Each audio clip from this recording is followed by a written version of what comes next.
بسم اللہ الرحمن الرحیم۔ اللہ تبارک و تعالیٰ نے قرآن کریم کی سورہ البروج میں اصحاب الاخدود کے واقعے کا ذکر فرمایا، جس کی تفصیل کچھ یوں ہے۔ بنی اسرائیل میں ایک بادشاہ تھا جس نے اپنے پاس ایک جادوگر رکھا ہوا تھا۔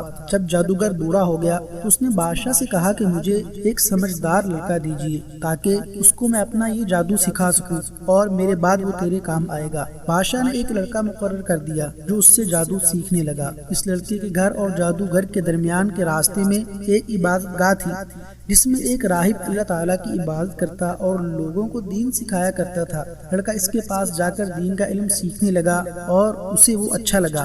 اتفاق سے ایک دن ایسا ہوا کہ جب وہ راہب کے پاس سے جادوگر کے پاس جانے کے لیے نکلا تو اس نے دیکھا کہ ایک بہت بڑا اژدہا لوگوں کے راستے میں کھڑا ہے اور اس نے لوگوں کا راستہ روک لیا ہے۔ اس نے سوچا کہ اچھا موقع ہے، اب اس بات کی تصدیق ہو جائے گی کہ جادوگر کا مذہب سچا ہے یا اس راہب کا۔ اس نے ایک پتھر اٹھایا اور اللہ تعالیٰ سے دعا مانگی کہ یا اللہ، اگر راہب کا دین سچا ہے تو یہ جانور مر جائے وگرنہ نہ مرے۔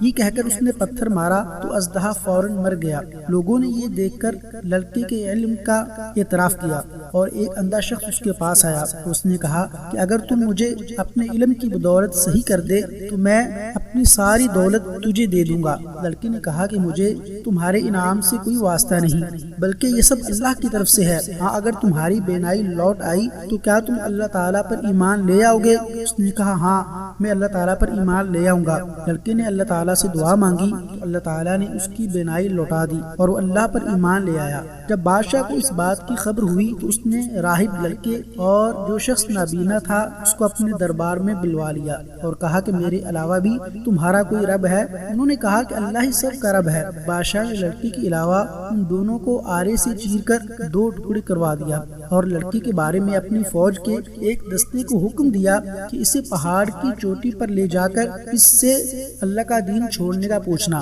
اگر چھوڑ دے تو ٹھیک ہے، وگرنہ اس کو نیچے دھکا دے دینا تاکہ یہ نیچے گر کے مر جائے۔ جب وہ اسے پہاڑ کی چوٹی پر لے کے گئے تو اس لڑکے نے اللہ تعالیٰ سے دعا مانگی، اللہم اکفنیہم بما شئت، اے اللہ جس طرح تو چاہے مجھے ان سے بچا لے۔ اللہ تعالیٰ نے پہاڑ پر لرزہ طاری کر دیا اور ساری فوج جو اس کو مارنے گئی تھی خود گر کر مر گئی اور لڑکا صحیح سلامت دوبارہ بادشاہ کے دربار میں پہنچ گیا۔ بادشاہ نے پوچھا کہ میرے فوجی کہاں ہیں؟ اس نے کہا کہ ان تمام کو میرے رب نے مار ڈالا اور مجھے بچا لیا۔ بادشاہ نے پھر دوسرے دستے کو حکم دیا کہ اسے سمندر میں لے جاؤ اور جب درمیان میں پہنچو تو اس سے اللہ کا دین چھوڑنے کا پوچھنا۔ اگر چھوڑ دی تو ٹھیک، وگرنہ اس کو سمندر میں ڈبو دینا۔ اسے لے کے گئے۔ جب درمیان میں پہنچے تو اس لڑکے نے پھر اللہ تعالیٰ سے وہی دعا کی۔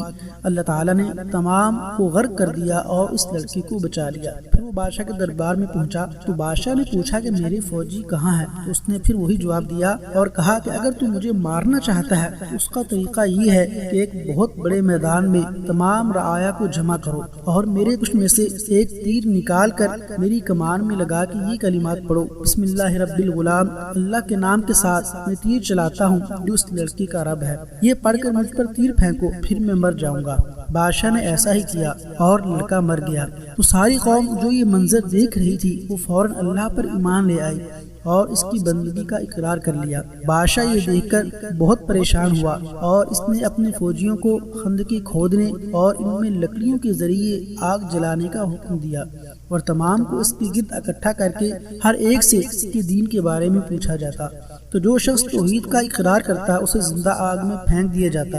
اسی طرح بہت سارے مرد اور عورتوں کو آگ میں جلا دیا گیا اور آگ بہت ہی زیادہ بھیانک اور تیز تھی اور مومنین کو اس لیے انتقام کا نشانہ بنایا گیا کہ وہ اللہ رب العالمین پر ایمان لائے۔ اللہ تبارک و تعالیٰ نے قرآن کریم میں فرمایا، قتل اصحاب الاخدود النار ذات الوقود، کہ خندقوں والے ہلاک کیے گئے، وہ ایک آگ تھی ایندھن والی، اذ ہم علیہا قعود، اس کے اوپر بیٹھے ہوئے تھے، وہم علی ما یفعلون بالمؤمنین شہود، اور جو کچھ مومنوں کے ساتھ ہو رہا تھا وہ اس کو دیکھ رہے تھے۔ وما نقموا منہم الا ان یؤمنوا باللہ العزیز الحمید، اور ان سے اسی چیز کا بدلہ لیا گیا کہ وہ ایک غالب اور حمد کے لائق اللہ تعالیٰ کی ذات پر ایمان لائے۔ لہ ملک السماوات والارض، جس کے لیے زمینوں اور آسمان کی بادشاہت ہے، واللہ علی کل شیء شہید، اور اللہ تعالیٰ ہر چیز پر حاضر ہے۔